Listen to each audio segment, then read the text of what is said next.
Alright, what's up everybody? We are going to play some Amulet today, after some nonsense yesterday. We're gonna play what is hopefully a real deck. This is the list that I have been messing around with, and this is the list that I am actually writing the sideboard guide for. What we got going on here is a Karn list. I still think Karn is quite good. It might not be as good as it was, so I might still experiment with going back to Hive Mind and stuff. But I didn't write a guide for the Karn list, so I'm still going to write a guide for this deck anyway. What we have going on, and the main change that I made was, first of all, I added 2 Rest in Peace in the sideboard. I think that the Hogaak matchup, it's not very good.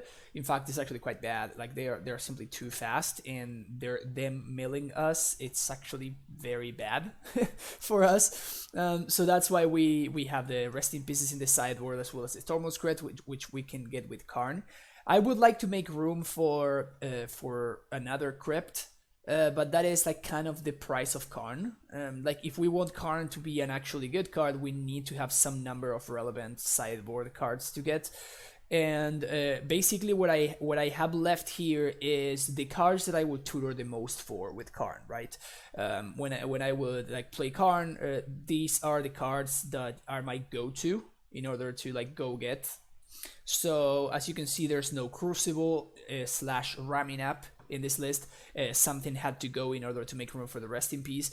And if you see here, we have a 1 of Force of Vigor. I tried this card and I was actually fairly happy with it. I want to continue testing it. The card is actually very good for us. The only problem is making room for it. So that is actually another point for the Hive Mind version, right? Like the fact that it doesn't lock down our sideboard spaces, right? So instead of playing like Wormcoil or like Mycosynth Lattice, which literally does not do anything, we can play like real cards, like maybe more Rest in Peace or Tormod's Crypt, and maybe even another Force of Vigor. I still do think that it's very important for us to have access to the first Rex Sage, but this is where we're at now. The other card that left the deck in order to make room for Rest in Peace is the Obstinate Baloth. You will see that we don't have a Baloth happening here. That is actually a conscious choice, even though there's like a fair amount of aggro in Modern right now. It's not the kind of aggro where Baloth is good. Like there's like Humans or like Mono Red Phoenix. All of those decks, Baloth is not particularly stellar against. It's just okay. So because of that, Baloth was my choice to leave the deck. Another change that you will see here is, instead of having access to the 4 forests, I have 3 forests and 1 canopy. This is very, very much a concession to wanting to cast Rest in Peace early and often. In fact, that's like the sole reason why why I made this switch. Otherwise, I would very much want to have access to the 4th basic. But I think it's going to be very important for us to be able to cast Rest in Peace in time before Hogaak kills us. So that's why we see the Rest in Peace there. It's possible it should be a Wraithor. I hate that card name. Razorverge Thicket. Razorverge Thicket. This land. It's possible it should be this land instead of Canopy. But in the past, when I tested Canopy, I was actually pretty okay with it. So I still kind of want to have access to this card instead of the Thicket. We'll see how it goes. But yeah, this is very much a meta consideration, and I'm not happy about my current list, honestly. In terms of, well, that's definitely not the deck that I want to join with. Change decks. This is annoying. Amulet, Karn, Rip. Okay, here we go. Correct list? Yeah, correct list. Sweet. Alright, now we can go. In a blue-white heavy meta, would you cut a path for a tireless tracker? In a blue-white heavy meta, I would cut the rest in pieces for the tireless tracker. These cards are only here because I'm playing in Magic Online, and Hogaak is everywhere in Magic Online. So if we're not like playing Hogaak, if we're not playing against Hogaak, I would not choose to run Rest in Peace. Like even if like the only reason why I'm playing Rest in Peace is because of Hogaak. Yeah.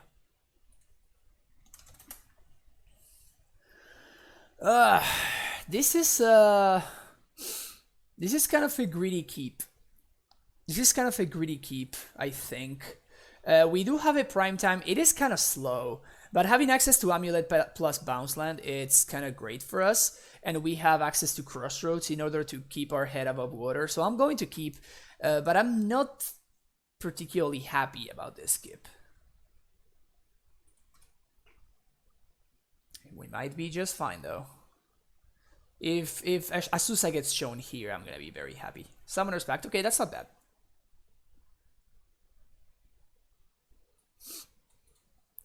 So here we can play the Crossroads and start gaining some life. Alternatively, we could do Forest Amulet. I think I'm just gonna play the Crossroads. It punishes me if my opponent goes exactly, if like my opponent reveals exactly Azusa off of this Goblin Guide. Tistomate with that Twitch Prime sub. Welcome back to the Primetime Stronghold, our first sub of the day. Thank you for the support.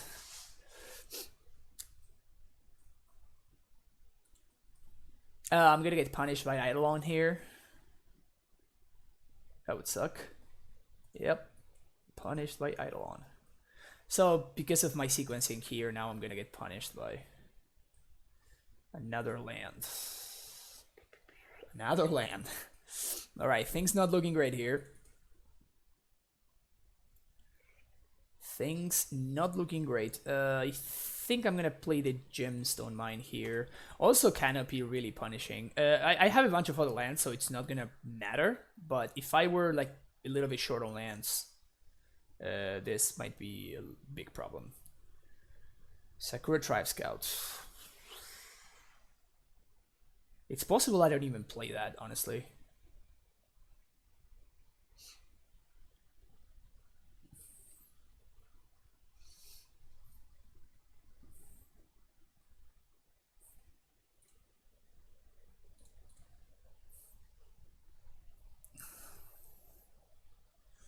So that's 3, 4, 5, 6, 7. I could pact for Azusa. That would allow me to gain 2 life, so I only lose 2.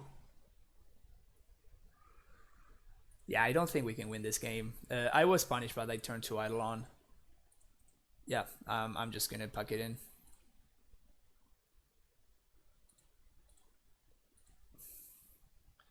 Alright. Path. We want Rex Sage, and we want to cut Karns. Bring in Explosives, and cut Ballista and Bujuki Block. We could bring in Worm Coil. I don't love this card against Burn, honestly. Might be okay though. Yeah, let's do this instead, actually.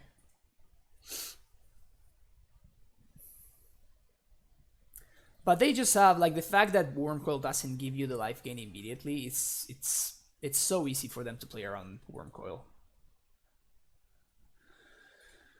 Okay, Amulet Path. Guess I keep. Now the question is, what do we do in turn 1? I think we might want to hold that Path to Exile. Nah, I think I'm just gonna Steerings. MV Willis with that Twitch Prime sub. Thank you so much for the continued support. 3rd month in a row. Thank you, thank you, thank you. Yeah, I'm definitely getting the Gemstone here.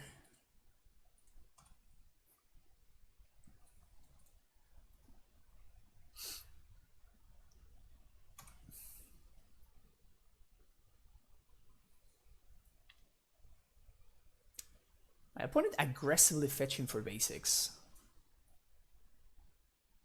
which is kind of weird.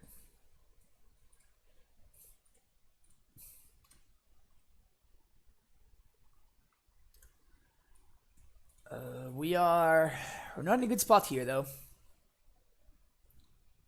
Not in a good spot at all.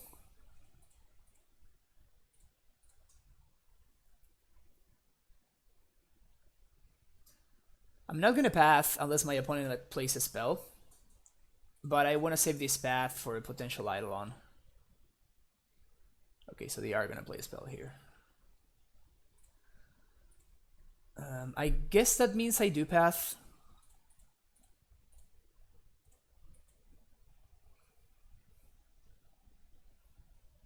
Just to save some damage. Like this Swift Sphere is gonna deal more than just 2 damage. Okay, that kind of sucks. Here we're gonna reset our gemstone and pass the turn. We're not drawing well at all. we're drawing very, very poorly, but well. Oh, thank you, MV Willis. That is hopefully the point. That is definitely what I'm trying to achieve. Also, mismatching basics. Opponent grows. Like, this is like the ultimate BM right here. Ugh. Also, when you have mismatching lands, like the unhinged lands look so much worse. Okay. We're at prime time for next turn. And we're definitely not attacking.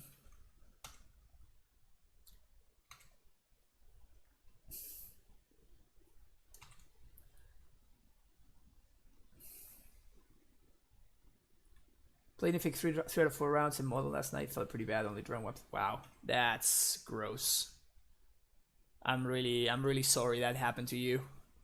I don't wish that would happen to anybody.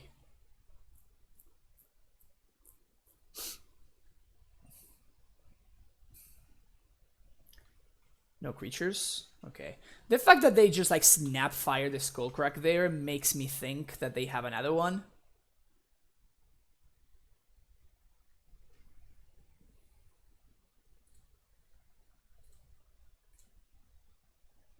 Because they snapped it off very, very quickly there.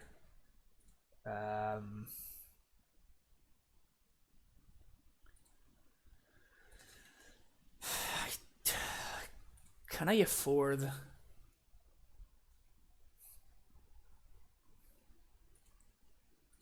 So this part is happening. Now the question is, can I afford to play around something like Path to Exile?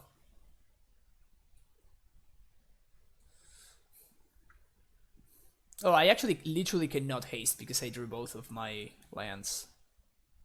I could have hasted if I had played... a different land.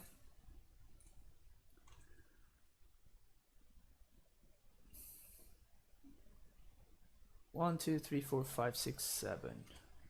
So I guess I'm going to... This is the classic Prey. So I'm gonna set up like the next prime time. I guess I can set up the Pact of Negation, but I don't know. I need to set up a second Primeval Titan. Yeah, we're on a really tough spot here. Hopefully my opponent has like, they double bolt the prime time. That would be ideal for us. We already have the second one. In fact, that's probably like the only way that we win this game. Yeah, they did have the Skullcrack, so gaining life would not have worked. I don't think we're gonna get there. Serum Blaze for 1. I feel that for sure.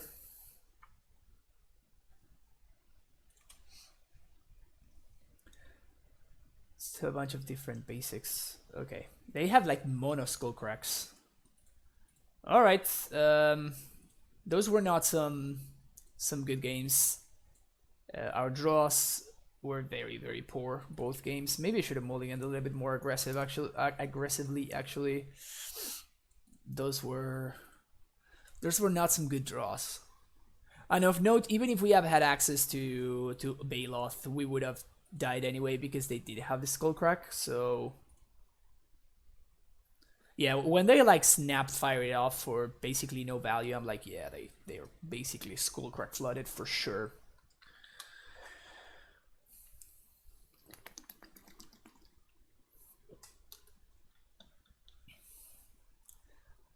Not the best start, but a quick one at least, so we can quickly move on to the next game. By the way, I do think that this version is significantly worse. Like, the counters are not good against burn, and you know, unlike like the hive mind lists, those lists are much better against burn. And like this list specifically is giving up some serious percentage points against burn in order to fix to try to fix that stupid Hogaak matchup.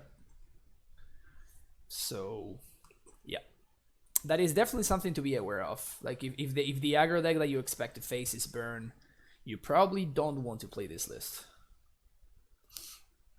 In fact, if you're expecting a lot of burn, you probably should not be playing white in the first place. Since I think that a braid is so much better against burn. Yikes. We cannot keep this. Going down to 5. This is not horrendous, it's just very bad. And I think we put that on top, because that speeds us up. But we have a plan with this hand at least. We do have a plan. It's called turn 4 Karn. It's not a great plan. Definitely not a great plan, but it is a plan.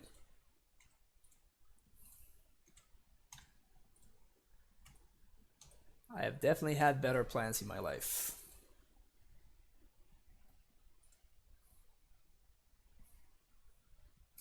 Thopter Foundry.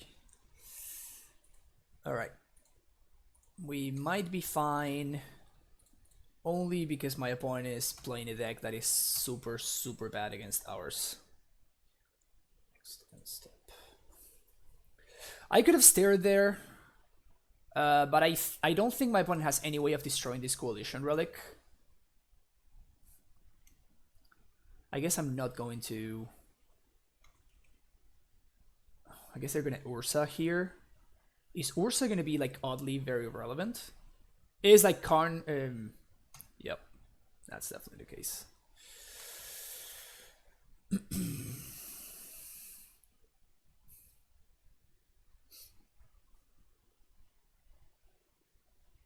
That's a sigh.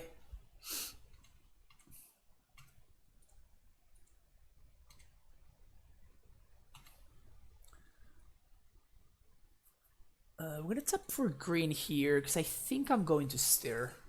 That is nice. Okay.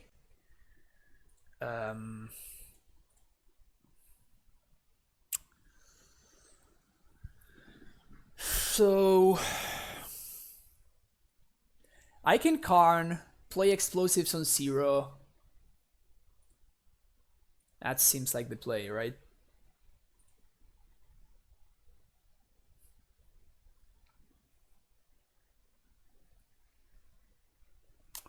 Or I could minus... I could minus for Pithing Needle.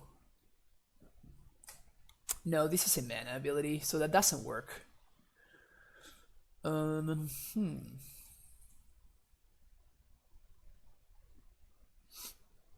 Yeah, I think I'm just gonna play E on 0.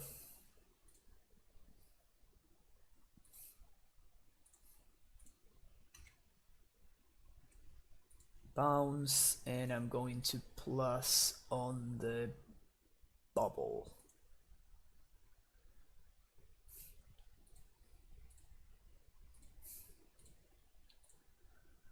I know that I'm going to destroy the bubble with the explosives, but in any case, I don't really know still whether... Like, I'd rather make sure that this card survives, basically. Like, I'm still in no need of actually cracking the explosives, and the longer that I take the longer that I can hold up these explosives, the more value that it's going to give me. So Goblin Engineer.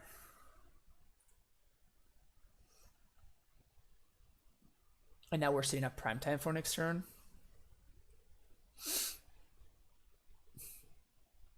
Sure.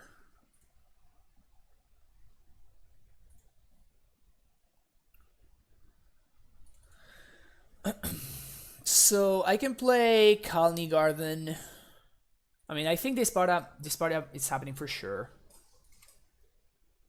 Now the question is, I can -2 Karn to Lattice. If I do that, then they just like attack the Karn, and it just kills it. So I think what I'm going to do is I'm just going to basically force my opponent to like play.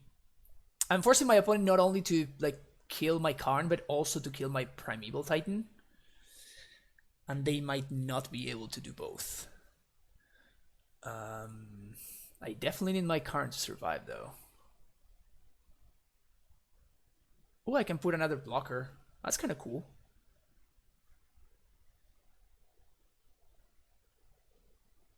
Nah, denying my opponent mana seems more relevant. Teeth Worms with that Twitch Prime sub. Thank you very much for the continued support. So I appreciate the content you bring to Amulet. Thank you so much. That's what we're trying to do here. So do we kill the Moxo? I think we do kill the Moxopor, right? Denying my opponent mana is like one of the ways that I win this game. They're going to be able to bring back the Pithing Needle, but that is just fine. Because I care more about the...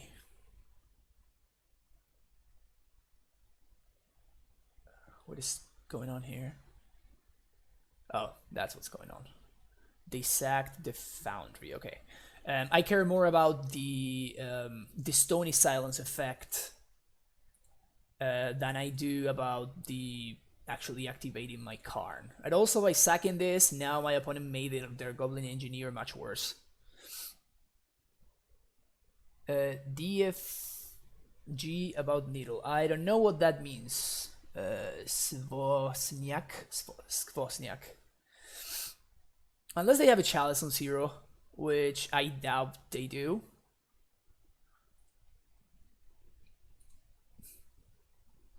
We should be able to win here. Thopter Foundry resolves. I mean, it's just the Stony Silence effect that's winning this game. Even better, the one-sided Stony Silence effect, because I still have access to explosives. Probably gonna swing everything at Karn. And that is perfectly fine. We're gonna block there.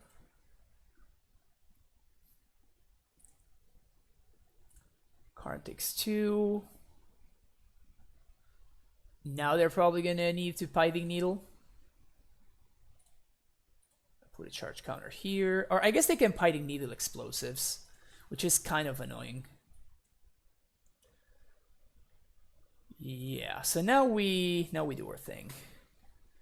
We summon our Spect for prime time. And we can try to go for a haste, because we're going to...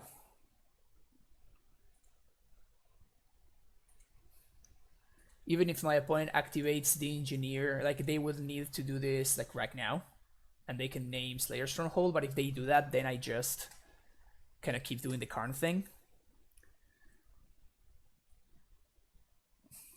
And if they needle these, that means that they're not needling explosives. So this is just fine. So now they're gonna name Stronghold, which is fine. I still have a land drop to give.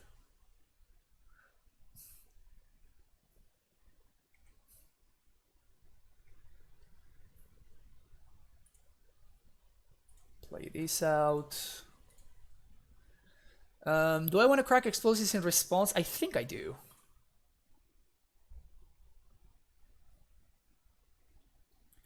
Is gonna kill all the tokens. Whoops. Oh, never mind, that's fine. So we kill explosives in response. This deals with all 3 tokens, and then I'm gonna get a Free plant token. I guess they can sack staff in response to the Sai. Draw a couple of cards if they want to. That is fine. You can sack Foundry and the Construct.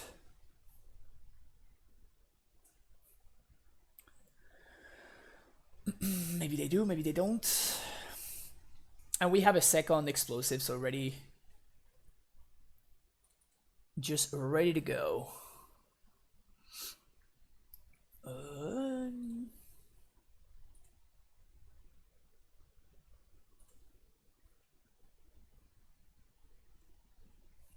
Plus on the relic, pass the turn. They can't give their dudes haste, so I don't care about playing this out yet.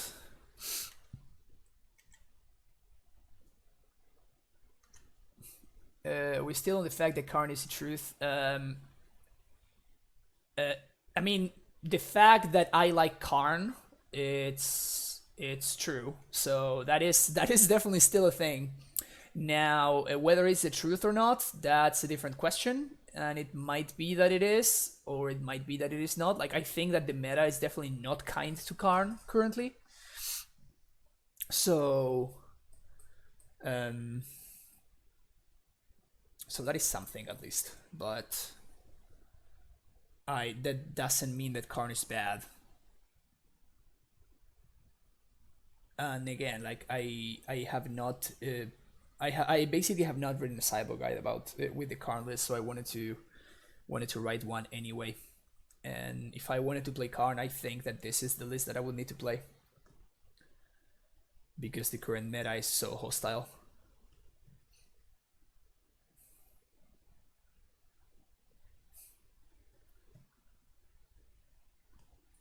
Okay, the exile is Kalintarn.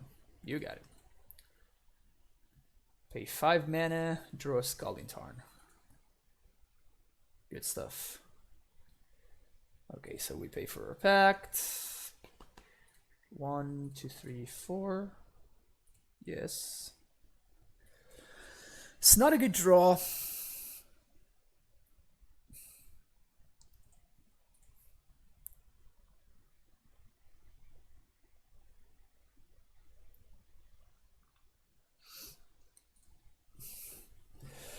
Can we set up a Lattice Lock this turn? That is the question that I'm asking. So if I swing with Primetime,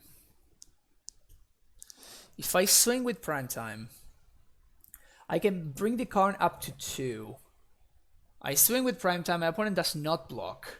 They're going to have 3 attackers, and with the attack trigger, I can get Vesuva plus Bounce. Yeah, I think I can set up a Lattice Lock here. So we're gonna do that, because we have access to the second engineered explosives.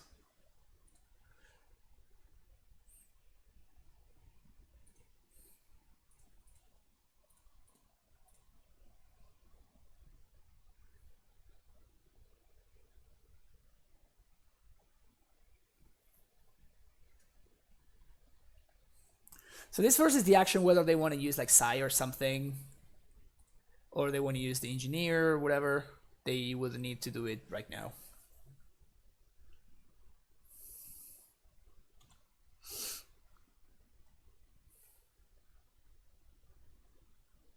Okay. Pass. Now what?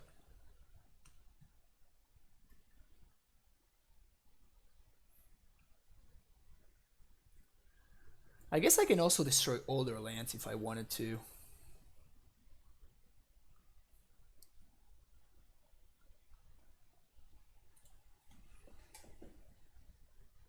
It destroys all my lands as well, so that part kind of sucks.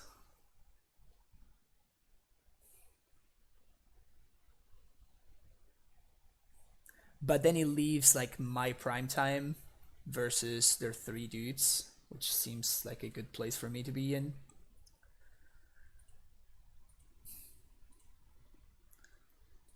Yes, so we're gonna do Vesuva plus Bounce.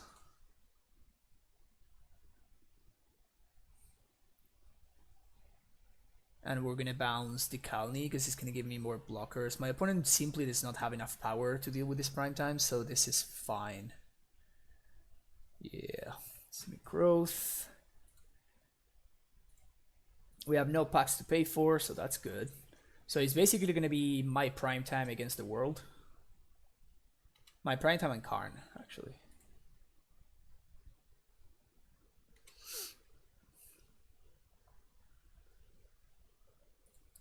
They take 6.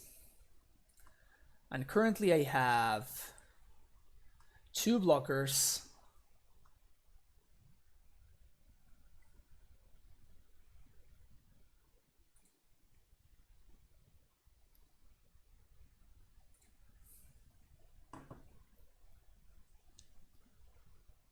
It's gonna blow up both of the boards, but my opponent has like more stuff.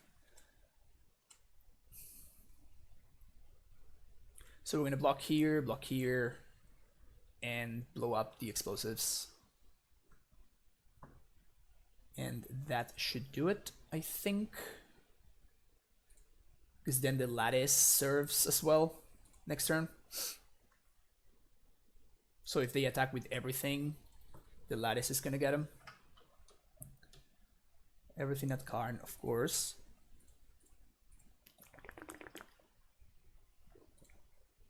Block there. Crack this.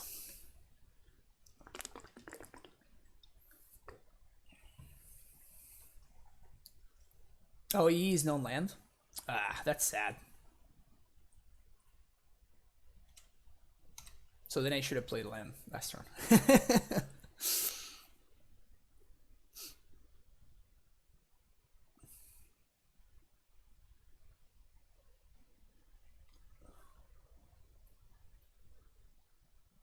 Wait a second. How does that work?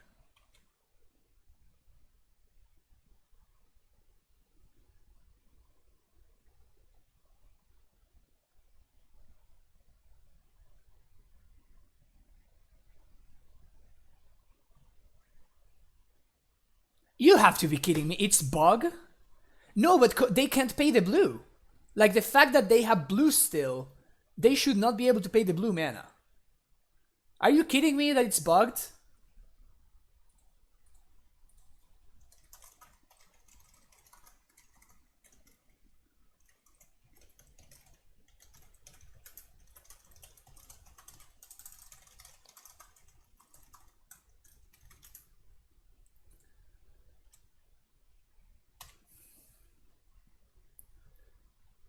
Well, that really sucks.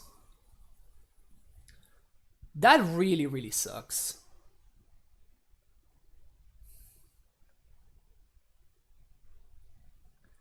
My opponent says, I don't know, I only play Moto and it works. Yeah, sure. Sure. The good thing is my opponent cannot attack me.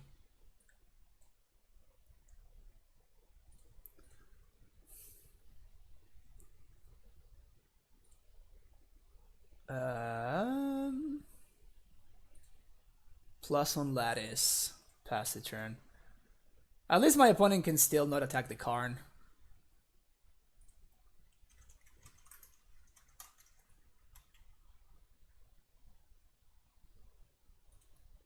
Spend mana if it's mana of any color.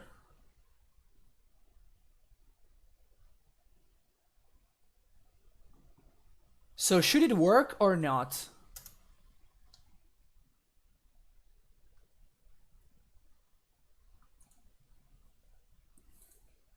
Alright, my opponent at least was a gentleman and they conceded. Alright, we definitely want this too. We probably want this too. Do we want Rip?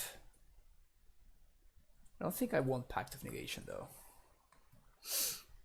So I'm definitely leaving all these cards in the sideboard because of Karn. I don't think I want Walkie B.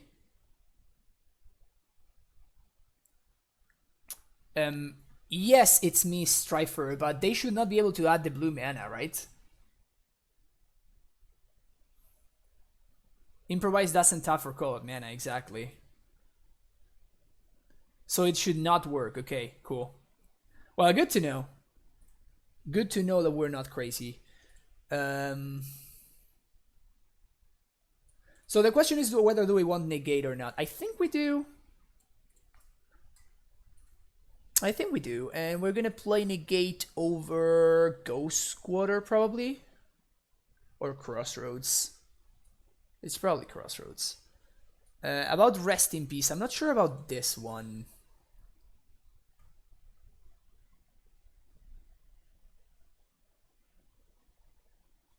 Is Force of Vigor that good in this deck? It kinda is, yeah.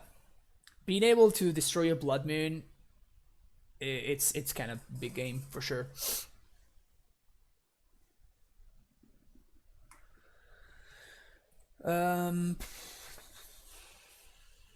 Anything we want to change? Probably -1 Scout. Seems very underpowered in this matchup. This is the only question that I have. I don't think it's worth bringing in Rest in Peace, but I might be wrong. I don't think that they use their graveyard enough. Like, they use it for value. I guess that they have the combo kill, but we can stop the combo kill through other means. For example. So if we draw an Azusa, we are in a really good spot. If we don't draw an Azusa, we're kind of still in a reasonable spot anyway.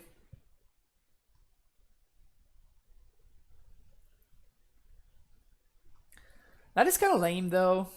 Like the fact that you can actually do that. Cool. Another plan. We are on the Karn plan again, I guess.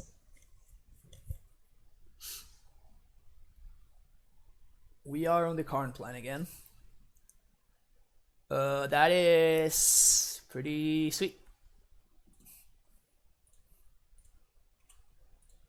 So now we have either turn 3 Karn or turn 3 Titan, depending on what we want to do. I think it's going to be Titan. The Fairy Time Raveler. That is kind of a beating.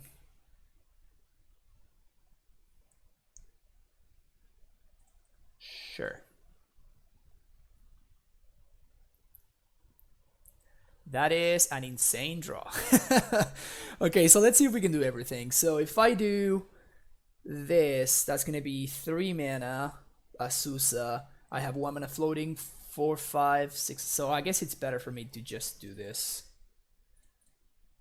Play Azusa.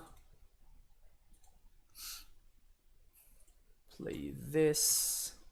Bounce. Play this. And bounce again. I guess I could have actually done it. So 1, 2, 3, 4. I have 1 floating, second land drop, third land drop, up to second land drop and third land drop up to 5 mana. 1, 2, 3. No, I would not have been able to do it.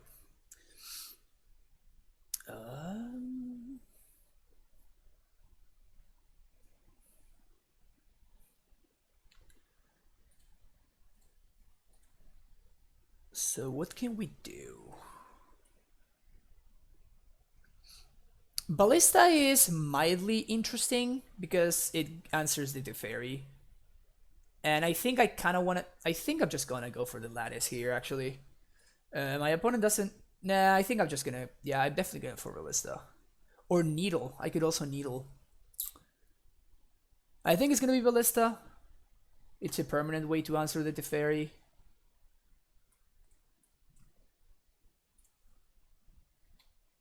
Okay. You got a sigh.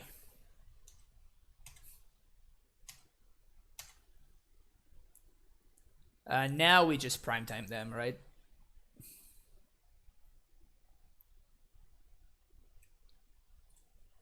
One, two. Yeah, this draw was just incredible.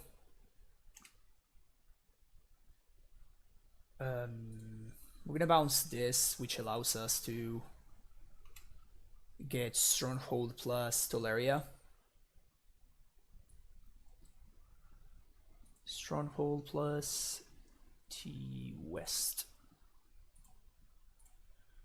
And even if they, like, I can afford to do this because I don't care if my opponent, like, paths my prime time, which is a sweet place to be in.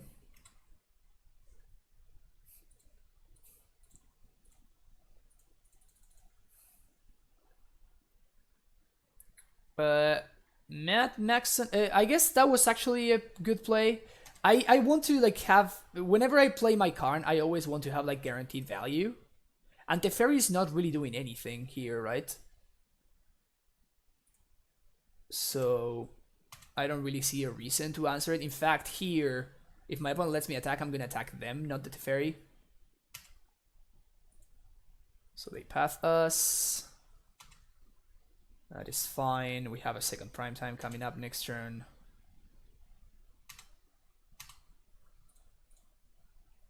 Now we play Listone 1. We have a blocker. And I guess I just plus on nothing. So I want to keep this card alive. Next turn, I am actually going to kill the Teferi, because at that point they are going to be getting value. How's the new place? The new place is great. I am loving it. It's still kind of a mess, but it's understandable. Like, it's gonna take a second to... it's gonna take a second before we are actually able to put everything together. Nice combo. Yeah. If you have an answer for my Asus, I really don't care.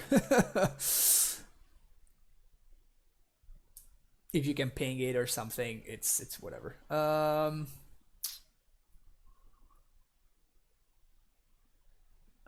Do we want... I think I just pinged the Thopter, right? I already have a bunch of mana. This game is over. They don't have any ways of answering a prime time with just a single blue source, so it's just going to get in there. Can you beat this one? I don't think you can. This is also lethal. All right. Yeah, that Urza deck does not seem like it can ever beat a Karn.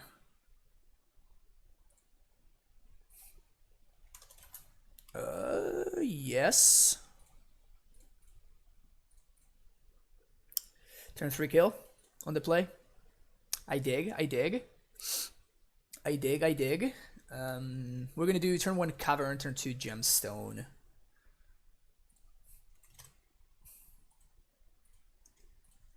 I could name Merfolk, but as soon as they see the Amulet, they're probably gonna read between the lines, you know?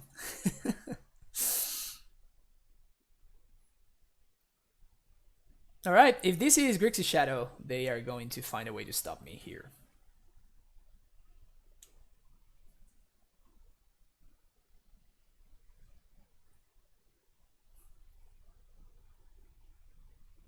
Oh, another Arkham's Astrolabe deck.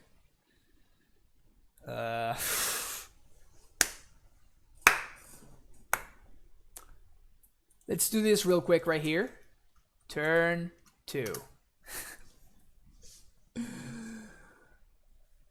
Turn 2. Good times. Good times. The only bad thing about this is that we are not sure like what my opponent is doing over there. They could be playing another Urza deck, or they might be playing like some kind of like value deck or whatever.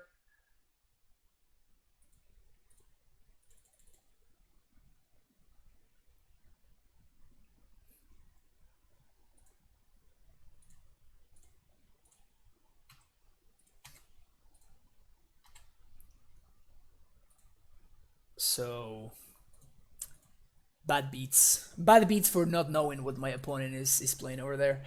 So we can play Gemstone. Yeah, this even makes sure that we can pay for our pact. Good times.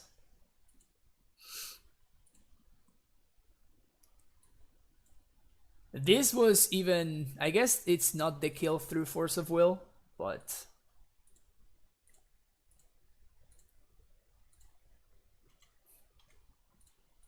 haste.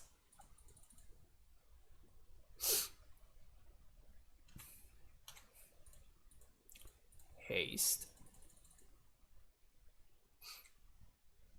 I know I could have double prime time, but this is just quicker.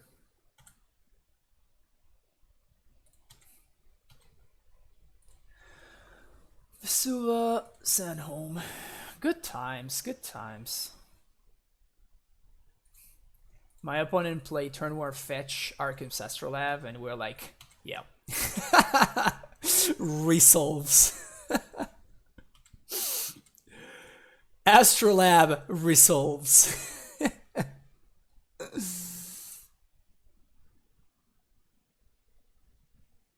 Yep, you're taking 20.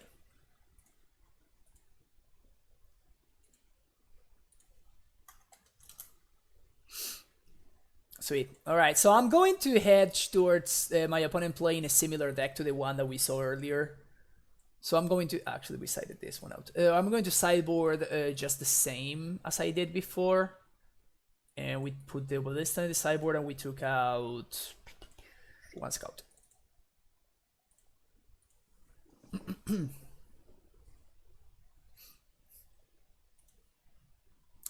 Well, the thing is that if they packed earlier, it's kind of whatever anyway, right? Like they just stop their death, but they are still like crazy far behind. So at any point, if we draw a threat, they are dead.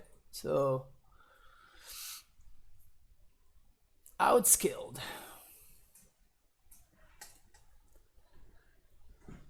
I could have double prime time, but that is... I think actually that is the way that we lose.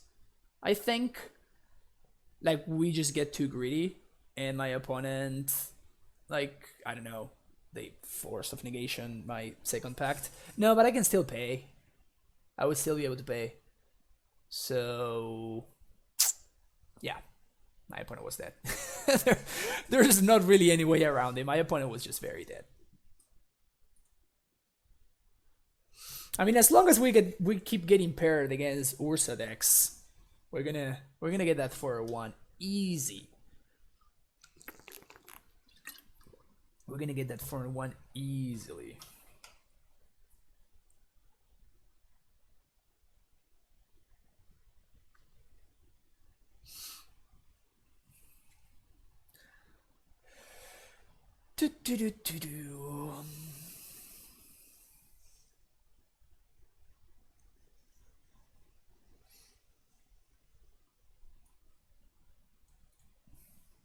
Hello? My opponent said, in chat they said, wow, GG. So maybe they're not familiar with Amulet. Maybe they are new to Modern or something. Amulet in this economy. We are defying the loss. Oh, yikes. If this were a bounce, I think I would keep, but I don't think I can keep this otherwise. Ugh. I guess I'm gonna keep this one. It's kind of greedy. It's kind of greedy, but my opponent's playing a super slow deck, so I'm going to be greedy.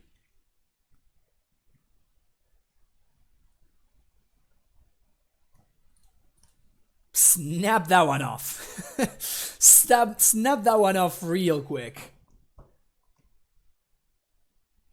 Yeah. I know I don't want to show them that I have an untapped source for Azusa on 3, so leading on T-West. Then I'm going to Silesian Sanctuary on 3. I guess I could Boros Garrison to kind of like mask the fact that I have a turn to Azusa even harder. Teehee. We're gonna hold on to this one. Nah, I think I'm just gonna do this.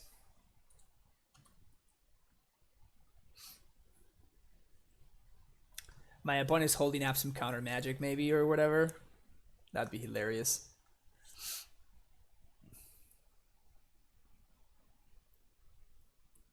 When Edgar gets off Amulet, we should also get off Amulet. I am way more stubborn than Edgar.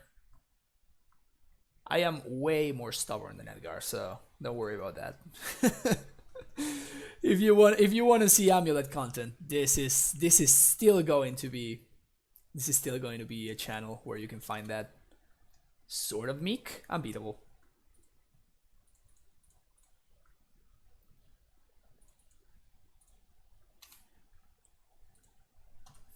So we have Primetime Mana for next turn. We have Force of Vigor. Hopefully if we find any green card, we're going to have Force of Vigor up, which is kind of cool. Are the Karn lists overall better than the Hive Mind list against decks like Blue, White, and Tron? That's actually a good question. I think against Tron, Karn is very, very, very good. But I also think Hive Mind is very, very, very good. So it's kind of up in the air. I think against Blue, White, Hive Mind is better than... It's better than Karn. Oh no, are they gonna Pirate Spell with my Yasusa? Crazy.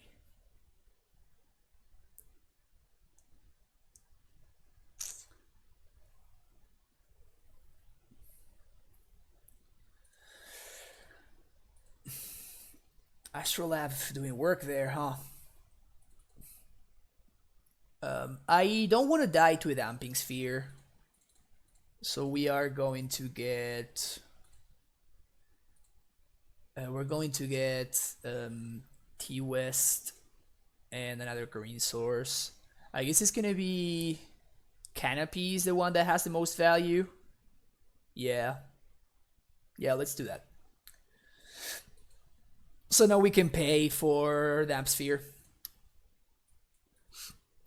And we have double blue to transmute next turn if we want to. So... yeah, I don't think that that Amulet is easy. Like, Amulet is not very good in the meta. I think that Edgar's read on the meta is spot on. I firmly believe that Devoted Druid deck is very, very good. And I do think that is Thoughtseize. You got it. The jig is up! The jig is up! My opponent's dying to the board though. So... it's probably not gonna be good enough. So yeah, I think that Edgar is a very smart dude, and I do think that his Devoted Druid deck it's super, super good. So we serve. We can't play another Primetime this turn, so this is gonna be mostly a setup turn. So I'm gonna get Stronghold and Bounce Land, I think. Or I could just get Stronghold Teleria. Yeah. Yes, Stronghold Samhome. So now we're going to probably transmute for another Summoner's Pact.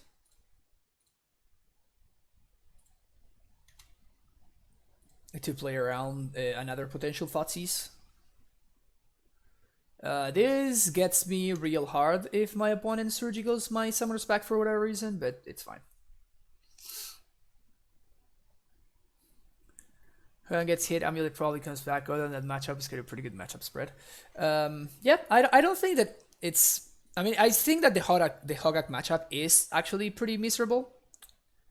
But yeah, I do agree that barring that, everything else is kind of just fine. They might have something like Remand here, but that would be awkward. I guess they don't. I guess they do not have Remand or something like that. Simic. We still have a land drop to give, so we can haste. We can cost us a land to play a Collision Relic. Nah, that doesn't seem worth it. It's kind of effectively the same. Haste the new Primetime. Move to combat. They don't have mana to instant speed and Snare and Bridge, so this should just be lethal. I guess I could double path, but we have yet another Primetime coming up. Ever clicked no by mistake? Oh. Sure. So I guess that they delay the inevitable. by a turn.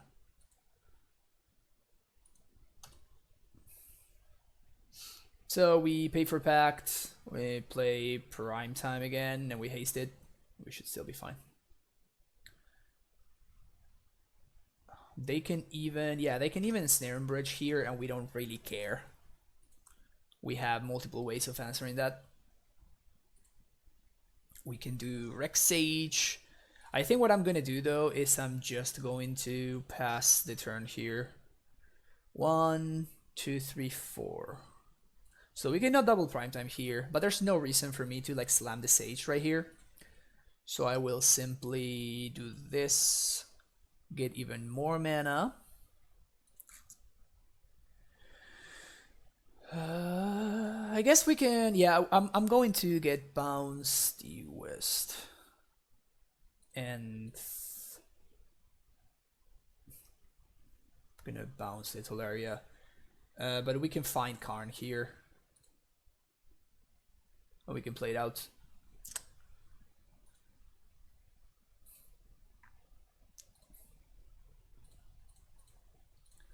Play Relic. And next turn we are going to win. You just backed for Sage, destroy the bridge, and play a hasty Prime Time swing with both.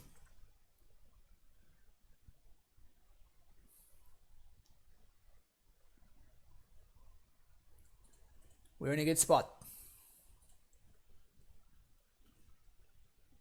No, it's not in the deck, Shadows Easy.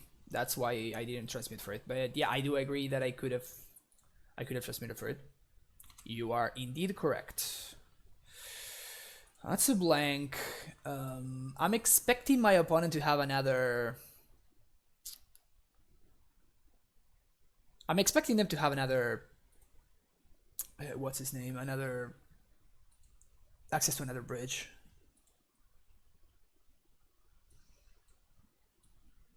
Or they could like combo me out, but them comboing me out doesn't achieve anything really.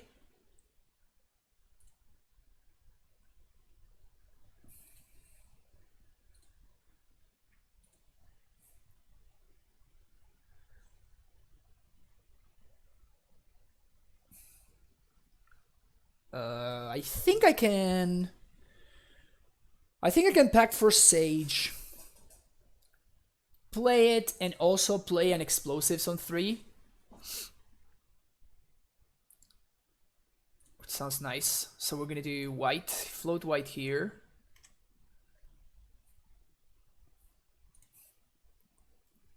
Bounce this. 1, 2, 3.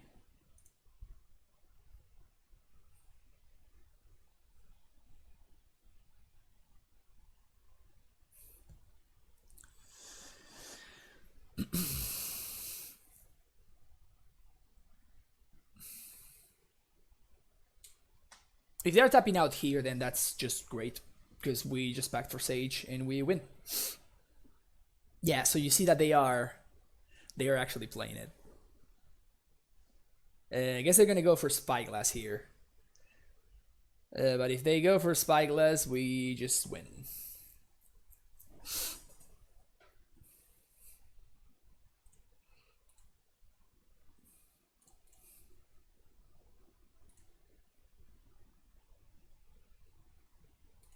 You got a Weir of Invention for 4.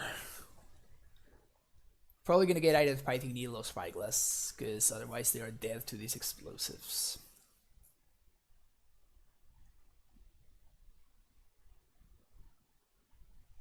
Unless they have like an artifact that is like, you know, artifacts are indestructible or something. That would be their only way out. Sweet. So then we... I love this. I think this is the proper sequencing. Like, I start by hasting my Prime Time even though they have an Ensnaring Bridge and a Piping Needle on Explosives. My turn begins there. Then I guess it's actually correct for me to play Sage and blow up the... Yeah. It's not gonna get correct for me to blow up the Piping Needle, because it enables my future explosives. So we're gonna get the needle here. Then we're gonna get this on 3. And now we swing for lethal.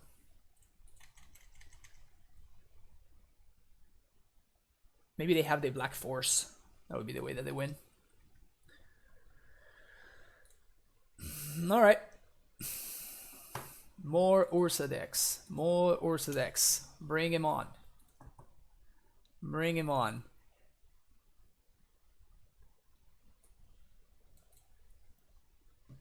Bring them on. Maybe people are playing Urza because of the Hogaak deck, and we're playing Amulet because of the Urza deck, and we are just we're just playing the meta right here. That's what's going on. What was match 1? I assume you're saying, Slumpty Dumpty, and we lost against Burn. As I said, this version of the deck is not very good against Burn.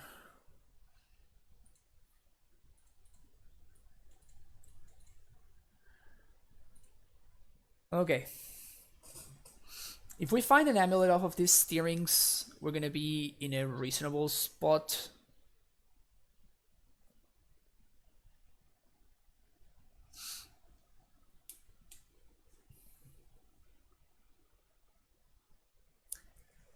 Yeah, this is kind of like my heavy Hogaak meta build. I think I'm gonna get the Simic Growth here. It's tempting to get the Karn, but we don't know whether this is a Karn matchup, so it's better to be on the primetime plan.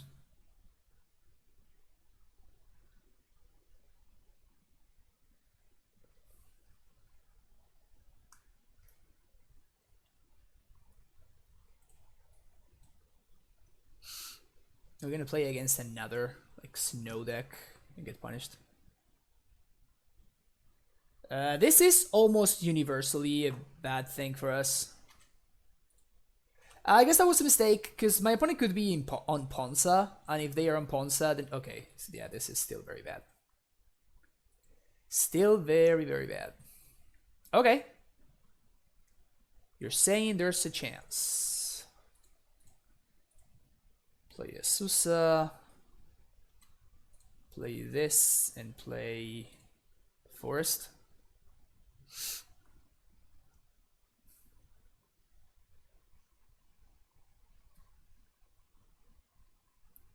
Oh, nice, young Gudan.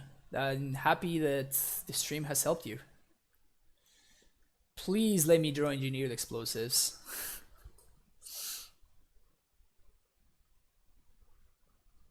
So my opponent cycled in order to find that one, so I think I'm gonna pact it.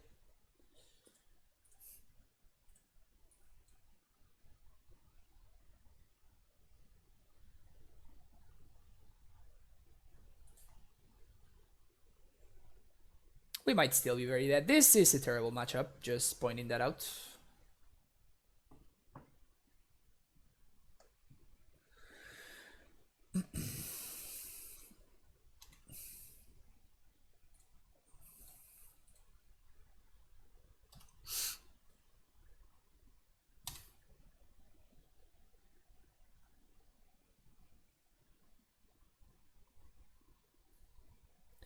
Yeah, that Amber Skull is quite sick in that deck.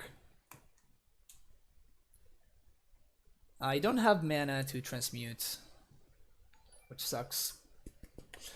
DomDom72095, thank you so much for that Twitch Prime sub. Welcome back to the Primetime Stronghold for the 4th month in a row. Sweet. Thank you so much. So we already used our Pact of Negation, and my opponent can still Chord. Or Eladamri Skull. Eladamri Skull doesn't kill me, but Chord probably would. In any case, I'm going to do this.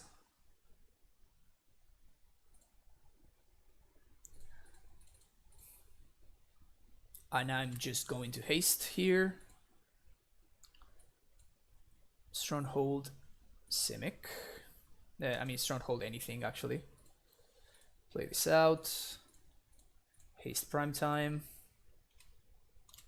Go to combat. Swing.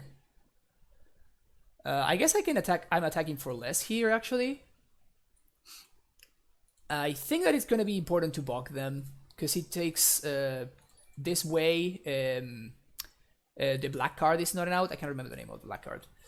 Havonio with that the tier 1 sub. Welcome back to the Primetime Stronghold. Thank you so much for the support.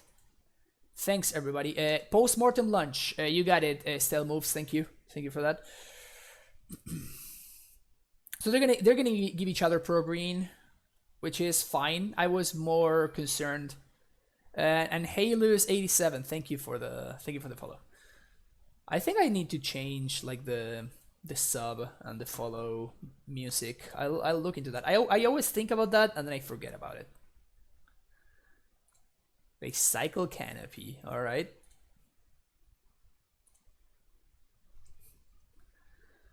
I think I'm gonna copy this so I can double transmute next turn if I want to. I could also copy Boros so I can like haste and activate, but I think double transmuting might be more relevant.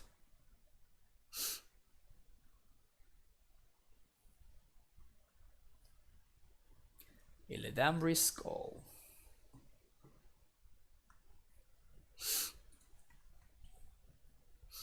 Yeah, the stepmoms are pretty good. Stepmoms are pretty good.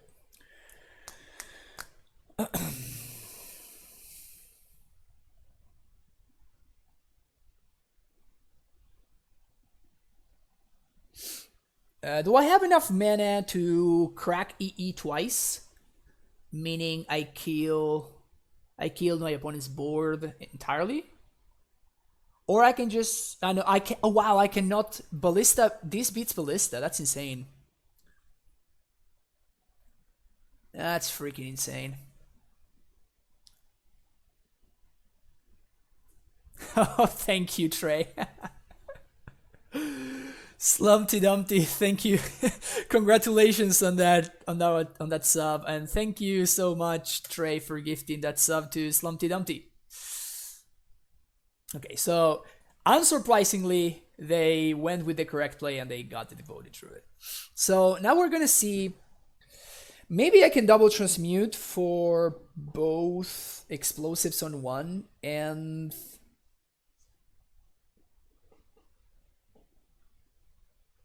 okay, so there's the Druid. Explosives on one and a Ballista that can kill the Druid, because that would be sick. I have a pack to pay. Never mind. I forgot about that. So I guess it's just going to be explosives on two. So 1, 2, 3. I have green floating. I play explosives on two. Crack. Then I transmute again.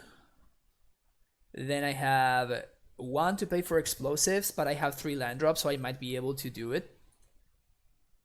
I think I might actually be able to do it.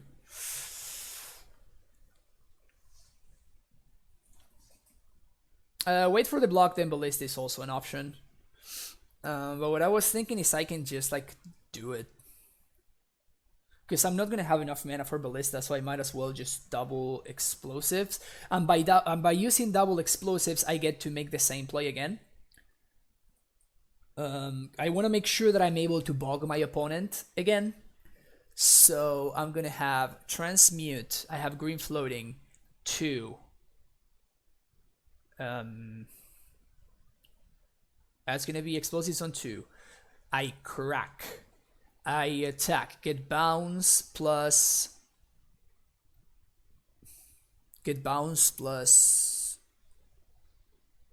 I guess I can just do the same thing, I guess. Yeah, okay. So I'm not going to be able to do both, but I can kill the Devoted Druid. Is it better? How big can I make the Ballista? So 1, 2, 3, 4, 5, 6, 7, 8. So I can make a 4/4 Ballista. And I have still 3 land drops, so I can actually make it bigger. So if I just get the Ballista, I can kill the Druid and exile it. Because I can also swing for what's worth. Because I'm not going to be able to do both.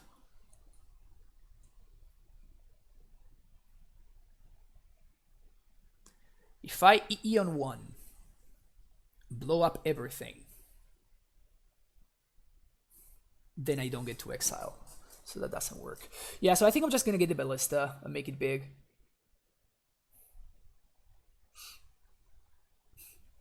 Explosives on 2. Crack. Attack, bounce. Yeah, I think I'm just gonna get explosives on 2, crack it, and then just bounce and replay the Bojuka Bog.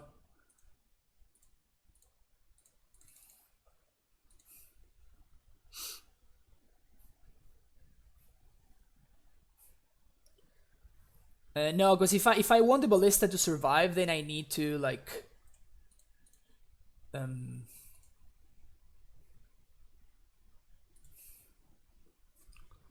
if I want the Ballista to survive, then I cannot exile the Druid, and I think that exiling the Druid is going to be more relevant. I really want to get my opponent like with 0 lands in play, but I don't think it's going to be possible. Yeah, they can do pro colorless, which is kind of great.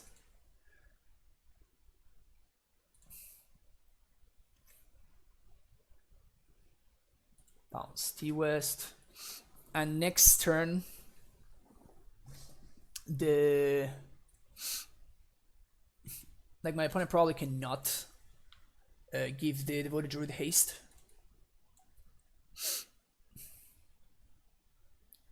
So they give pro to each other. And here we're still playing around post-mortem lunge. Bounce. Replay. Whoops, I could have played the basic forest. Probably not gonna matter, but still, would have been correct to do so.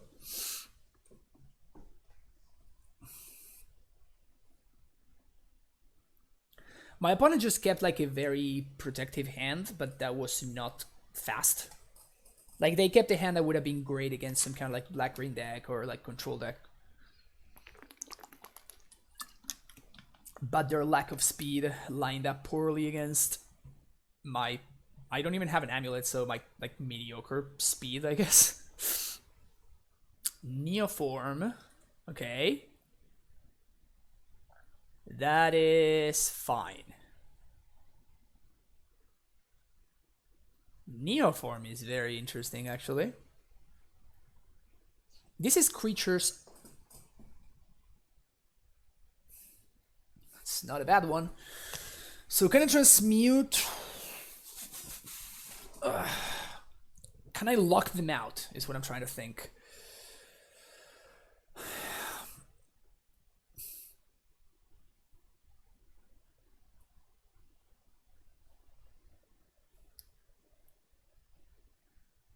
Yeah, but if they don't block like that, as in Menstruation, if they don't block like that, then I'm in an awkward position where I am gonna be lacking mana if I want to like use Bog or Transmute. So that's why I force them to make the play first.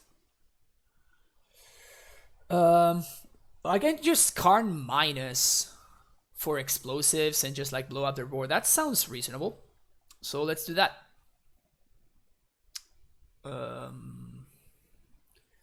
I could also transmute for prime time.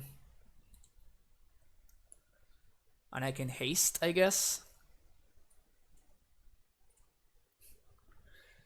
But I think I'm going to Karn anyway.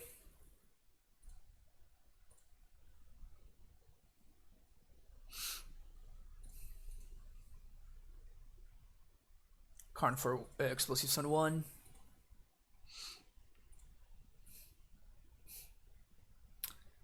Plague Wind over here. Yeah, they can see. Okay, this matchup, it's gonna be bad. I definitely want all my paths. I probably want Rex Sage.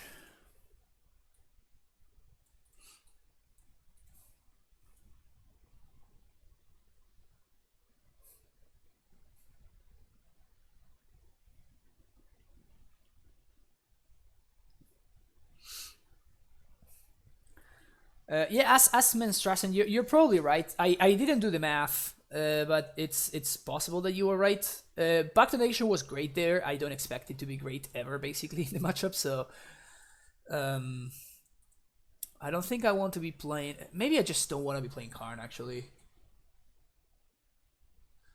Karn seems like a little bit too slow. I definitely want all of this, and I want Piping Needle.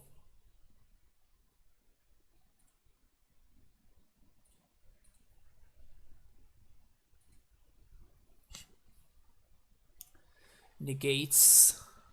I could see negates. I'm not a fan of this. I mean, they're literally a creature combo deck, so I'm not a fan against negate. A fan of negate against creature combo decks because they can just like turn to Druid, turn 3 Vizier, and cast a Dust Watch or a Ballista, and I'm dead anyway with a negate stranded in my hand.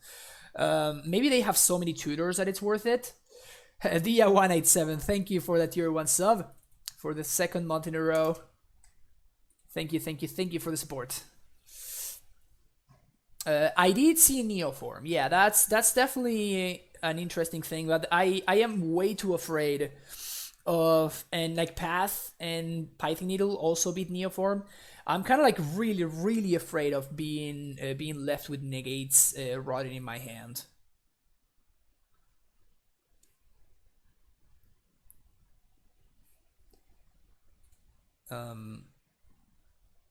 I really am not sure about this. I can probably take this out. I think I'm not going to play the negates. I know that I saw Neoform, but like if my opponent is not on a Neoform draw that I have literally like a dead piece of cardboard here, I don't think I want to be. I don't think that's the place I want to be in. Yeah, let's try this and let's just hope that we get a reasonable hand.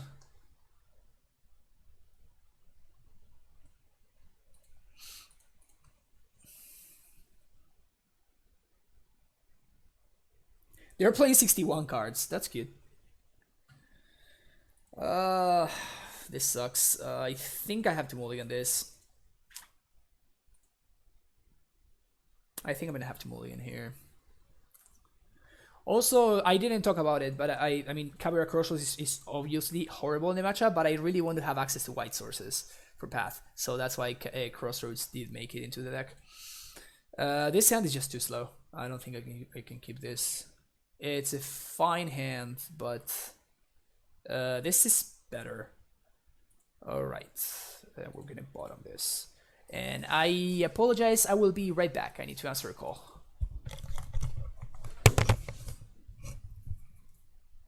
Hello?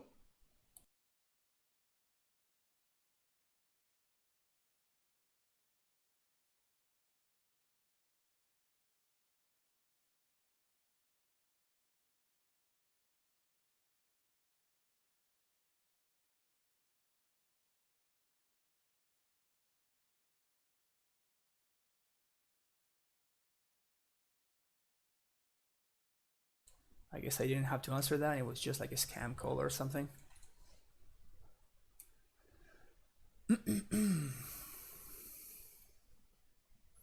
Foil hierarch value.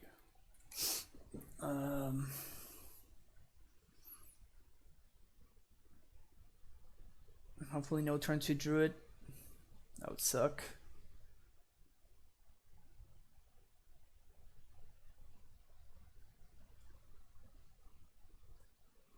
Okay, they do have a turn to Druid. Can I find a path to exile off the top? If I draw an untapped land, I could also find a Piping Needle. I don't.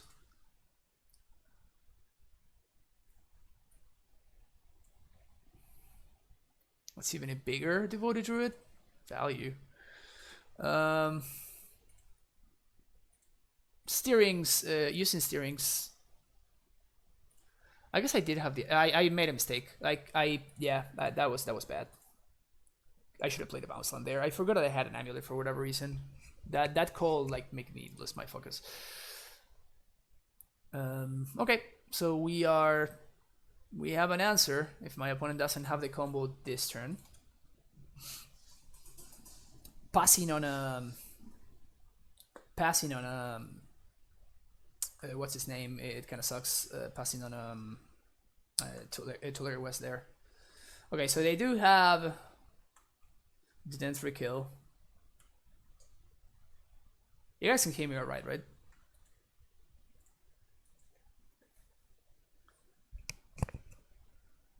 Alright.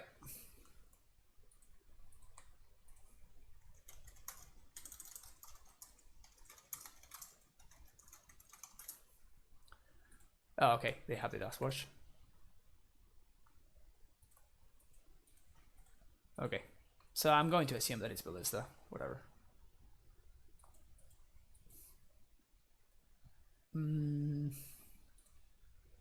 Yeah, I don't think I want to change anything. I mean, that is what that deck does, right? I mean, I need to find a way to like play a prime time and like set up my defenses on turn 3. That's the way that I win. Or my opponent keeps a bad hand like they did in game 1.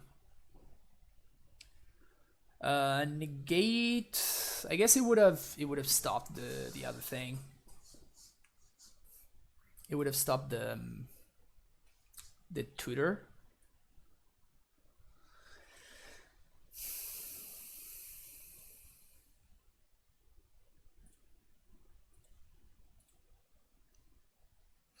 Okay.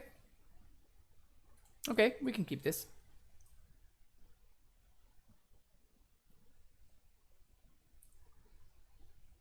And I think I want to gemstone into Amulet, because we can just beat on 2 if we want to.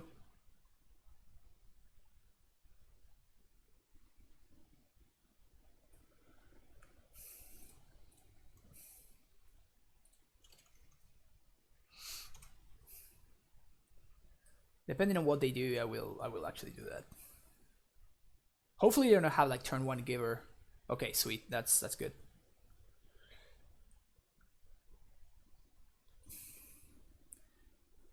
I think I need to do this.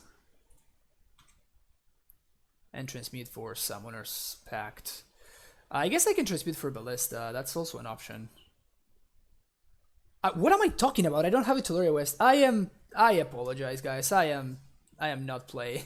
I am a little bit out of focus here. What am I even talking about?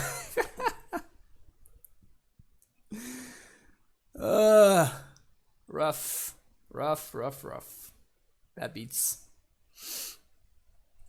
That's a Vizier. We're not so concerned about that one.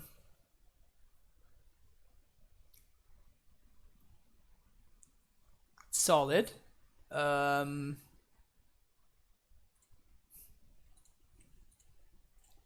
think I'm just gonna pass the turn holding a path. And next turn I can Ballista for 2. I could have Ballista for 2 this turn, but that makes me miss a land drop, and I cannot win from. My opponent cannot win from here anyway. So we'll see what they do.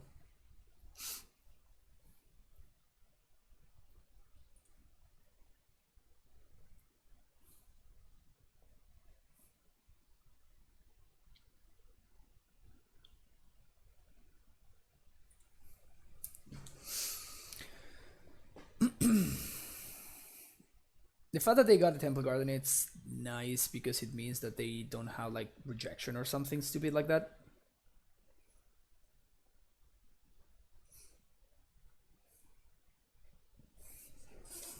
Okay. Take 2. Down to 20. Why not Ballista for 2 there? I pick the bird because I want my opponent to play into my stuff. Now I will do that. Also, my opponent is holding up a Path to Exile 100% over there. We have another bounce, so we can do...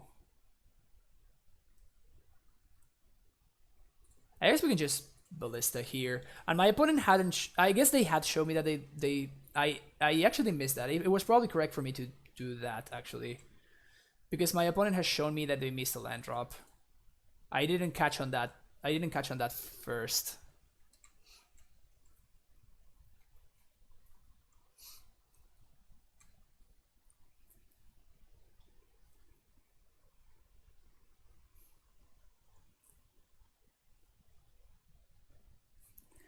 If he's able to transmute here, I will be very impressed. Yeah, that would have been interesting, huh? The sick place. Hopefully they use a path on this ballista. That would be great for me, because then I'm going to be able to prime time safely. Definitely not blocking. 100% not blocking here. Taking 4, and happy about that.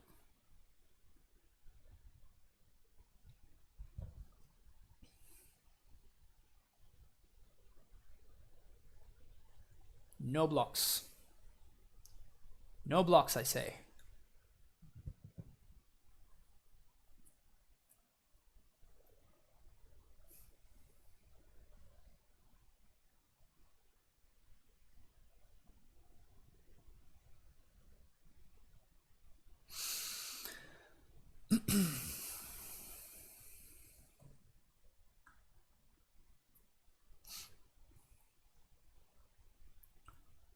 Yeah, I should have definitely ballistad for 2 last turn. It would have put me, I guess not actually, because it would have put me behind on a land drop. So I'm actually not sure that is the case. That's a solid draw. And because my opponent is holding up mana,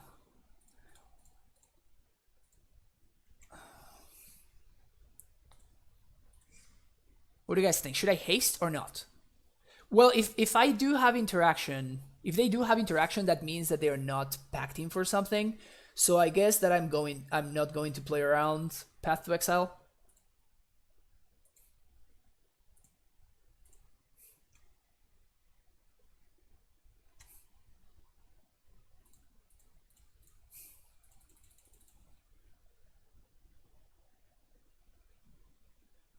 So they do have the path. If they do have the path, that means I basically time walk them. And that means that my ballista is going to be very strong.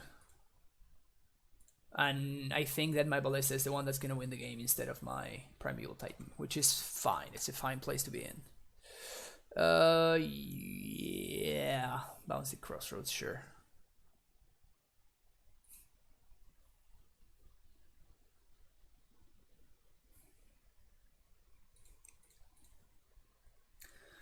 So right now I do have access to 4/8 mana, so I can make ballista at 3/3, which is nice.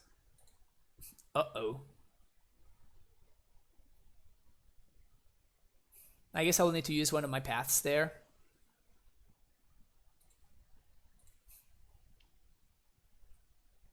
Never mind. 1, 2, 3, 4, 5, 6, 7. Okay, what's the best way to do this?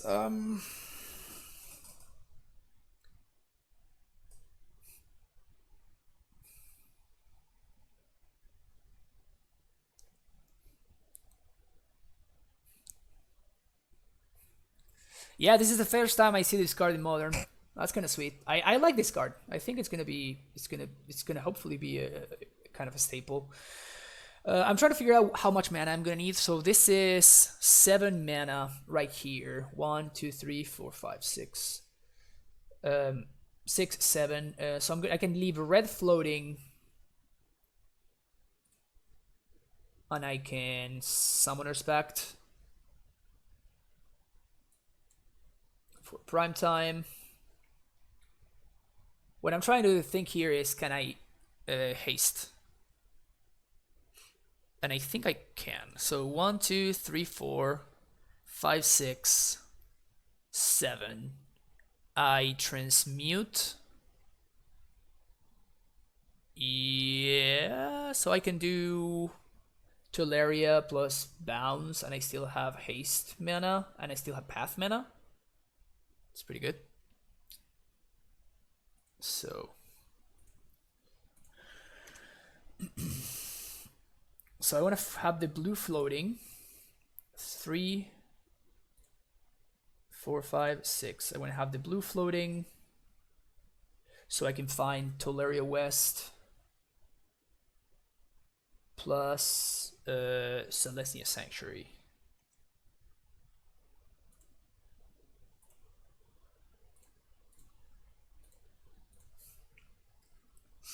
This means I set up my next prime time.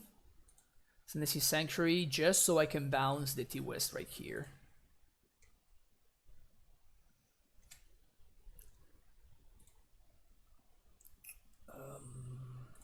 Well, I guess I'm not gonna be able to.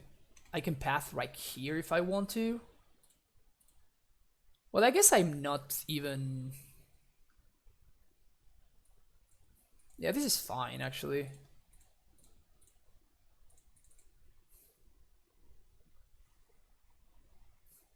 I could path this, but I don't really care.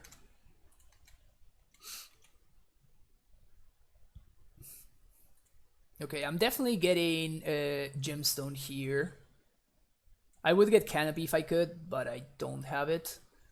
So I'm definitely getting gemstone, and I guess I'm getting another T-West. Or double gemstone. This makes sure that I can pay for damp sphere, and I can also double path. Yeah, this seems good. Double gemstone. I already have another prime time, so getting another T-West doesn't seem particularly productive.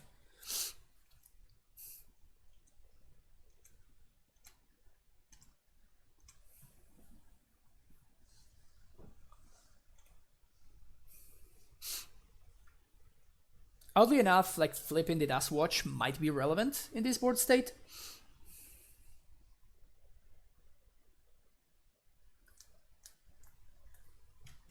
You got a Noble Hierarch.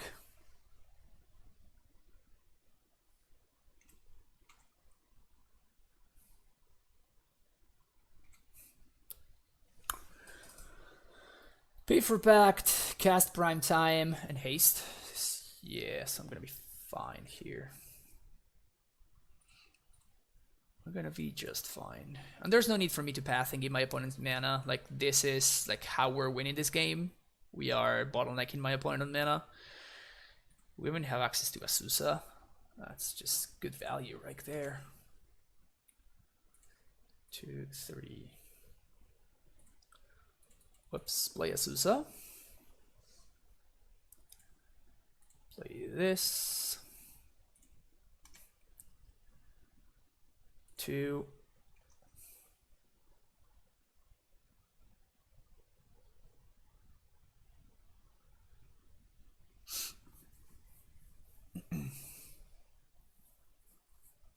This is probably gonna be too much for my opponents. Wow, we're gonna beat the combo deck because I think we mostly beat them because their hands were simply not good enough, yet they kept them for whatever reason.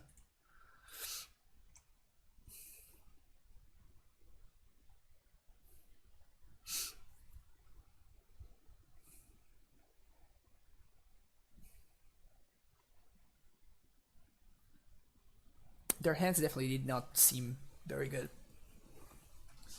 Knowing what that deck is capable of, they definitely seem lackluster. I don't think I want to EE. I'm just going to like double primetime them. Like that forces the interaction already.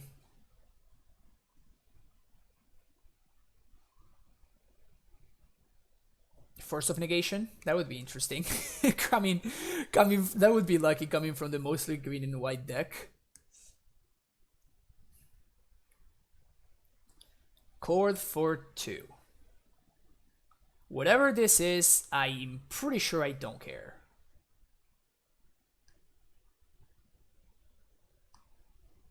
And this is just my opponent putting themselves dead on board, because now they don't have blockers.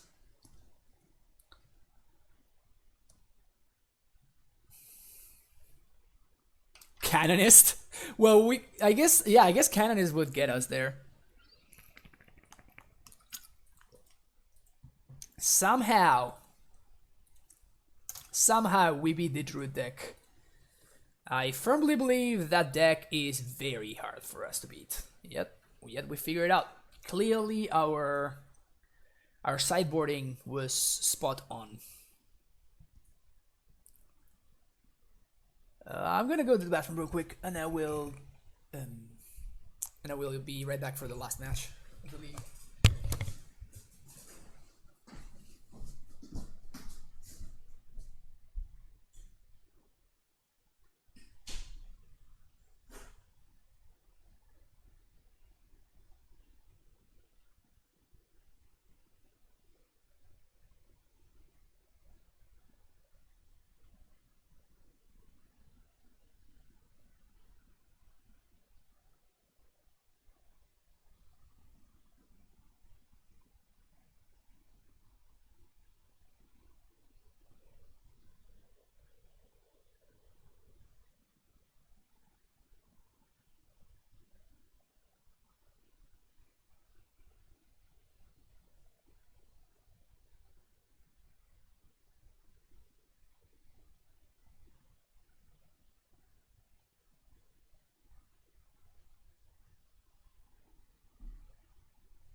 All right.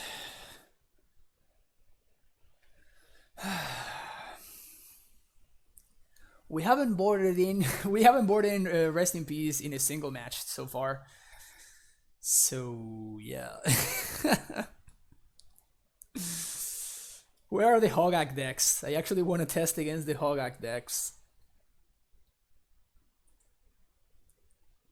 If somebody plays the Hogaak deck and is in chat, can you join the queue right now? Because I really want to play. I want to see if our sideboard plan actually works against Hogaak. Oh, this one. I think I'm gonna keep it. It's a little bit of a sketcher, but it has a lot of potential. Steerings can find the bounce line. If we naturally draw the bounce line, we're actually in a very, very good spot. But ding, ding, ding. Lava Man is kind of annoying, actually. Is it worth it for me to like play out my Azusa and just like YOLO? I think I'm not gonna YOLO. I'm just going to try to steerings into something. It's not a bad one. Yeah, I think I'm gonna Crossroads because whatever deck my opponent's playing, I still don't know, but whatever they are, Crossroads is very good against them.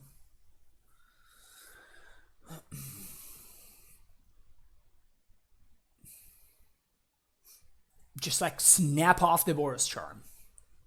Sure.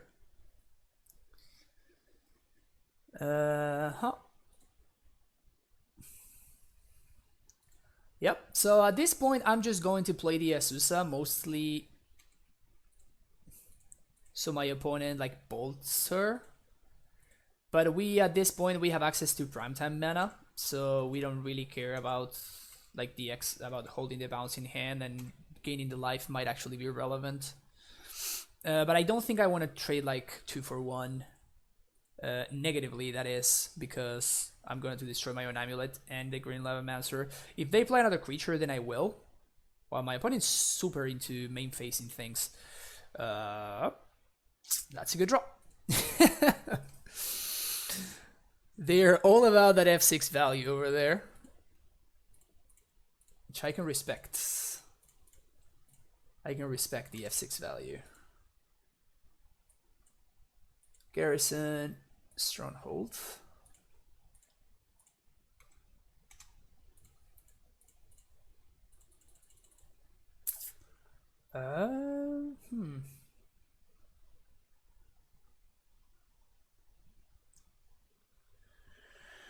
One, two, three, four. So I don't think there's any way I can die next turn. No, actually the correct play is to bounce a bounce land here. Yeah, and then we're going to swing, and we're going to Tuleria Vesuva. Yeah, this is 100% the correct play. So we do have Transmute mana if we need it, and we are at a healthy 16.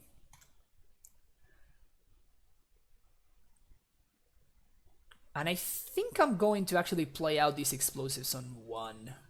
Because I might be cracking it, and at this point the Amulet is not as important anymore. So my opponent can like double Searing Blaze here, that would be pretty brutal. But I think I might still get there anyway. And it's another Boros Charm. Just main face Boros Charm. Just main facing Boros Charm like there's no tomorrow. So we actually have lethal here.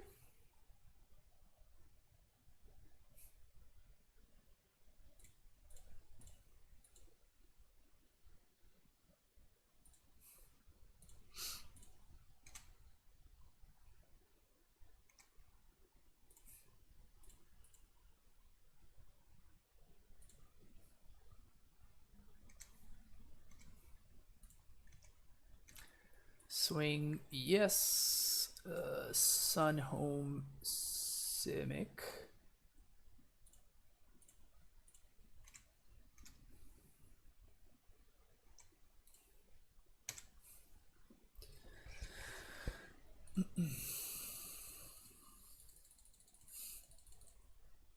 You did. Alright, playing against Burn again. We want Rex Sage, we want Path to Exile. We don't want Karn, we want Explosives, we want Worm Coil, we do want Pact of Negation, we don't want Bajuki Bog. And we don't want Ballista. We can trim with some respect. Actually, I'd rather have this. Alright. Main deck Lava Man is not very common, I don't think. I think I keep this. So it's turn 1, copy their land. Turn 2, Amulet plus Scout. Or we can just turn 1 Scout. This is pretty bad against exactly Searing Blaze. But if they don't have exactly Searing Blaze, then it's actually very good. Yep, that's good. Sakura Tribe Scout.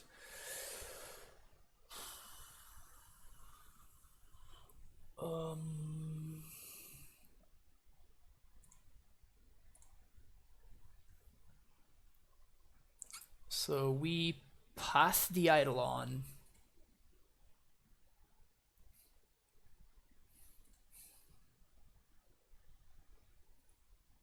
Then we play this, bounce, replay, play a second Scout, and I think this one is gonna chump block here. And if one of these survives, we can primetime them next turn. Uh-oh. Asusa. Okay, now that I know that I'm drawing Asusa, I'm 100% chump blocking here.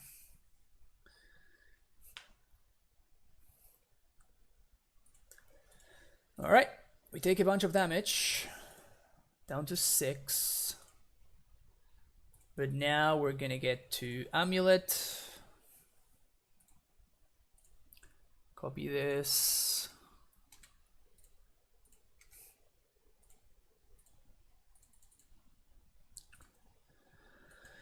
Two,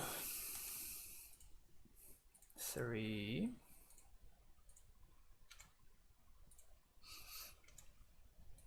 Bounce this.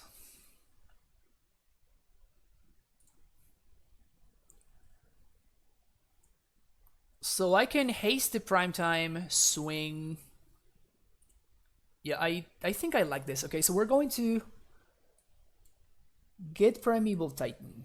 We're going to play Explosives on 1. Then play Primeval Titan. Yes. We're going to Bodos Garrison plus Stronghold. Haste Primetime. Bounce. And now we're going to go to combat. Swing. And we're going to get T-West Crossroads. So we don't die to like double. And we can still like activate. This way my opponent only has a single card in hand, so we cannot die to double burn spell. And we have an answer to my opponent's board, so we are not going to take damage from the creatures. We're not able to hold up Pact of Negation, which kind of sucks, but we're going to be able to do that starting next turn, which is pretty good. My opponent just concedes. Sweet. 4-1. So as you can see, even though I do think that this list is pretty, like, it's much worse than the other one against Burn, that I still think that it, like, the matchup, it's probably positive anyway. Where's the list? There we go. But yeah, so if I were playing Karn, I think I would play something like this. And again, this is the list that I am writing the sideboard guide for. So the guide that I'm writing right now, it's based off the current list, and it's based off of this list right here. Unfortunately, I had to like basically kind of start over because Modern Horizons was so impactful. But yeah, this is what I would play. I think this list is pretty good. When do you anticipate being done with the sideboard guide? I don't know, Richan. I want to say this weekend. Like, as soon as I finish this stream, I'm going to like spend a couple of hours writing it. But my family is coming over to visit. That's the main issue. Like, lately, there's been a lot of other stuff happening, which has been delaying the sideboard guide. It just keeps getting pushed and pushed, which is it's actually very frustrating. Like, honestly, I ideally I would have written it like 2 weeks ago and it would be done, but then the whole moving thing happened and that took way too much time. So it's kind of frustrating. It's really hard for me to find time to do it. But yeah, so this is the list. Then if anybody's interested, you can always find it in chat. I don't think I will be able to stream tomorrow unless I'm streaming like actually later, so that would be kind of like 5-6 p.m. or something like that, because my parents are coming to visit, so I will be with them. But yes, so this is the list again that I would run. It's actually possible, and I want you guys to take this into consideration, that this should just be a Razorverse Thicket. However, I think it has to be one of these two lands. I don't think there's any other land that I would be interested in playing here. But I could see, because of like how the burn matchup is worse, I could definitely see Thicket being the correct choice over the Canopy. We were not punished in the games that we played, but we could easily have been. But I do think that we definitely need to have access to an untapped green and white land. That is the only requirement that I think for this slot right there. But yeah, that's gonna be it for me today. Again, I will try to be. I do like 4 Forest Tray, but if we're trying to fit Rest in Peace and we want to cast it on turn 2 against the Hogaak deck, we need to at least have, we need to give ourselves the shot, right? Like, our white sources, our untapped white sources are this. This is our tapped white sources. Right, so we don't really have that many. We have like 5. We have 5 untapped white sources, which are the ideal, and then 6 tapped white sources, and those don't even count for a turn 2 Rest in Peace. So realistically, we only have 1 tapped that we can sequence, you know, turn 1 this, turn 2 forest. Unless we have an amulet, it's kind of hard for us to rest in peace on 2.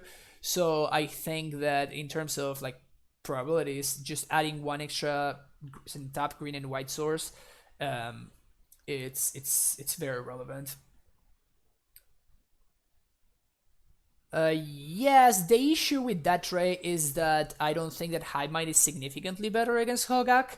Again, you are like, what are you? What is your out, right? To like Hive Mind them? That means that you need to survive until turn 3, right? Which is not likely. Like you need earlier interaction. I'm choosing to go with Rest in Peace because of how impactful it is. And I actually, in order to learn a little bit, I play like 1 league with Hogaak. And there was 1 game where I beat easily. I beat Tormod Crypt plus Bojuki Bog, and plus I think I also beat Leyline that game. I can't remember. But so Tormod Crypt is not game over. You know, this card is not game over. This one is like they cannot win while this card is in play. They can definitely make you like force you to use Tormod Crypt, and that's secretly that's another reason why this list. It's actually reasonable against Hogaak. It's because it's kind of weird, but it can happen that by you having Devoted Druid in your deck, you can at instant speed remove your opponent's bridges by just like activating the second ability twice and killing your own Devoted Druid. This would exile the bridges, which allows you to, you know, stop your opponent from going off while still not needing to crack the Tormod Crypt. So that's, I think, kind of like a very, very strong feature of this version of the deck. The fact that you can use Druid in this way, and it helps a lot the Hogaak deck. Where can you find the devoted list? Right here, or I can, if you want to link. Let's see if Twitch will allow me to copy. Usually all of my lists, you can simply just find them in my Stream Decker. Yeah, it's like Twitch does this thing where it sometimes doesn't allow me to like copy paste things. There we go, it worked. All right, there we go. So that's the Devoted Druid list. This is actually like Will Pulliam's list. I just made a couple of changes that I liked. I added Rest in Peace and 2 Tormod Script instead of Leylines. I think Leyline is unplayable in this deck. And he had 3 basic forests, and I added one canopy. With the same reasoning, trying to make Rest in Peace castable on turn 2. So yeah, that's the Devoted Druid list. I can find the list always from the 5-over bracket. Of course, Hisio, that's how it goes. But well, that's gonna be it for me today then. Thanks everybody for hanging out. Please make sure you hit that follow button. If you want to support the stream, you can always subscribe, get access to the sideboard guide as well as these 3 emotes, which are pretty sweet. If you want to join my Discord, this is where you're going to be able to find the sideboard guide in the Primetime Stronghold Discord right there. If you want to follow me on Twitter, that's where you can find me. Then there's YouTube, where I upload all of my streams, so you can find them all in my YouTube channel right there, that link. And finally, I am trying to make it to GP Vegas, and in order to do so, the only way I'll be able to is with your help. So if you want to help me get to play in GP Vegas, or at least go and hang out, I would be down with going and hang out, but you know, like, in order to cover the fees and everything, I will try to do it through donations. And also with any donation of $12 or more, I will play your list live here on stream. And hey, GP Vegas, yeah, hopefully I make it there, because it's pretty exciting. But yeah, hopefully I will make it there. And oh, sweet, Trey. Well, hopefully I'm able to see you there. Awesome. But yeah, I always appreciate everybody's support. Thanks everybody for the sub. If you got a demand to hang, if I go, I will grant that demand. Don't worry about it. But yeah, that's gonna be it for me today. Let's see who we can raid.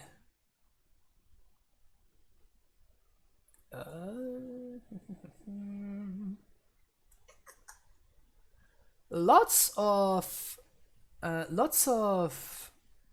legacy streamers going on today. Let's go to Landons. Eric has started streaming recently and he is amazing. So if you don't follow, goddamn Trey, thank you so much for the donation. That's awesome. Thank you so much for the support, Trey. Again, it means a lot. If you want me to play any list on one of my future streams, please send me a PM. Yeah, for sure. Whenever you want me to play it, and we can make sure that you are around whenever I stream it, just so you can enjoy it live. And yep, but that's gonna be it for me today. Thank you so much for the subs, the support, and everything. I will be back tomorrow. I will keep you posted in the Discord regarding the time, but I will try my best to make it happen. Have an amazing rest of the day, everybody, and see you soon. Bye bye.